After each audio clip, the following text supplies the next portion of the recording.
नमस्कार शेतकरी मित्रांनो, मी अक्षय. इंडियन ॲग्री पॉइंट आपल्या या यूट्यूब चॅनलवरती सर्वांचं स्वागत आहे. मित्रांनो, आज आपण आलोय द्राक्ष बागेमध्ये. आता द्राक्ष शेती म्हणली तर पीजीआरचा वापर आलाच. तर आजच्या या व्हिडिओमध्ये तुम्हाला एक जबरदस्त आणि शेतकऱ्यांमध्ये लोकप्रिय असलेल्या पीजीआर बद्दल माहिती सांगणार आहे. ते म्हणजे कोरोमंडल इंटरनॅशनल कंपनीचं फॅन्टॅक प्लस. आता हे गेल्या 25 वर्षापासून मार्केटमध्ये आहे, पण आजच्या या व्हिडिओमध्ये आपण स्पेसिफिकली द्राक्ष बागेमध्ये या पीजीआरचा वापर कसा केला जातो, किती प्रमाण घ्यायचं आहे, कोणत्या स्टेजमध्ये वापर करायचा आहे किंवा याचे फायदे आपल्याला काय काय भेटणार आहे या सर्वांविषयी माहिती जाणून घेणार आहोत. त्यामुळे चॅनलवरती जर नवीन असाल तर लगेच चॅनलला सबस्क्राइब करून घ्या. चला येऊया मेन टॉपिकवरती.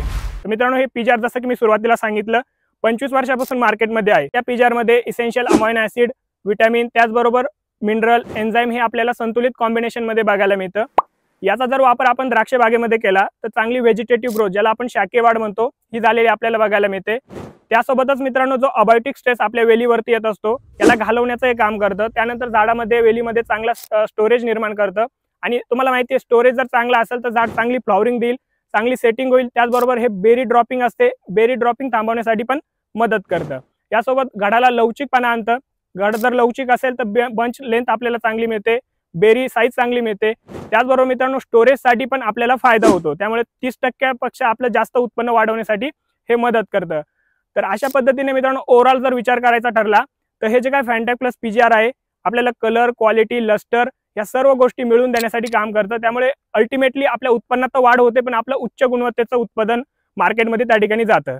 आता जाणून घेऊया की फॅन्टॅक प्लस हे पीजीआर आहे, याचा वापर कधी करायचा, त्याचबरोबर याचं प्रमाण किती घ्यायचं, तर या ठिकाणी आपण हे जाणून घेऊया. तर बेसिकली आपल्याला फॅन्टॅक प्लस या पीजीआरचे द्राक्ष बागेमध्ये 5 ऍप्लिकेशन करायचे. जे पहिलं ऍप्लिकेशन आहे, साधारणमध्ये आपण जी प्रूनिंग म्हणजे छाटणी करतो, छाटणीनंतर 10 दिवसानंतर आपल्याला पहिलं ऍप्लिकेशन करायचंय. त्यामध्ये जे प्रमाण आहे एकास एक घ्यायचंय, म्हणजे 200 लिटर पाण्याला 200 ml या पद्धतीने आपल्याला वापर करायचा आहे. यानंतर जे सेकंड ऍप्लिकेशन करायचंय हे पहिल्या डिपिंग मध्ये आपल्याला करायचंय. तर पहिली डिपिंग मध्ये वापर करताना आपल्याला जे प्रमाण घ्यायचंय एकाच 2 म्हणजे 200 लिटर पाण्याला 400 ml इतकं प्रमाण घ्यायचंय. यानंतर जे तिसरं ऍप्लिकेशन आहे हे आपल्याला सेकंड डिप मध्ये करायचंय. सेकंड डिप आपण पहिल्या डिपिंग नंतर 12 ते 15 दिवसाचा गॅप देऊन करणार आहोत. यामध्ये पण प्रमाण घेताना एकाच 2 करायचंय. डिपिंग जेव्हा तुम्ही कराल ते एकाच 2 इतकं प्रमाण म्हणजे 200 लिटर पाण्याला 400 ml घेऊन तुम्हाला त्या ठिकाणी डिप करून घ्यायची आहे. त्यानंतर चौथं ऍप्लिकेशन हे महत्वाचं आहे शेतकरी मित्रांनो. हे चौथं ऍप्लिकेशन करत असताना थिनिंग नंतर आपल्याला करायचंय. जेव्हा आपले द्राक्ष बागेची थिनिंग होते, थिनिंग झाल्यानंतर म्हणजे सेकंड डिपच्या नंतर 15 दिवसाचा गॅप देऊन आपल्याला याचं ऍप्लिकेशन करायचंय. ते तुम्ही स्प्रेद्वारे देखील करू शकता किंवा ESSच्या स्प्रेद्वारे देखील करू शकता. ते करताना साधारणपणे जर स्प्रेद्वारे करत असाल तर एकाच 2 प्रमाण घ्यायचंय, साधारणपणे 200 लिटर पाण्याला 400 ml. यानंतर 5वं आणि शेवटचं जे ऍप्लिकेशन आहे, साधारणपणे आपली बाग जेव्हा हार्वेस्टिंगला रेडी होते त्याच्या 10 ते 15 दिवस अगोदर अंदाज घेऊन तुम्हाला याचं ऍप्लिकेशन करायचंय.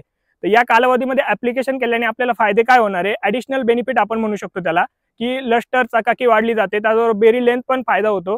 तर अल्टिमेटली आपल्याला उत्पन्नामध्ये फायदा झालेला बघायला मिळतो. तर शेतकरी मित्रांनो, अशा पद्धतीने आपल्याला हे द्राक्ष बागेमध्ये 5 ऍप्लिकेशन करायचे उत्पन्न वाढीसाठी. तर ज्या शेतकऱ्यांनी अजून पण फॅन्टॅक प्लस या पीजीआरचा वापर केलेला नसेल तर शेतकऱ्यांना माझ्या या व्हिडिओच्या माध्यमातून आव्हान करतो की द्राक्षाचं उत्पन्न गुणवत्ता वाढवायची असेल तर 100% फॅन्टॅक प्लस या पीजीआरचा तुम्ही वापर करा.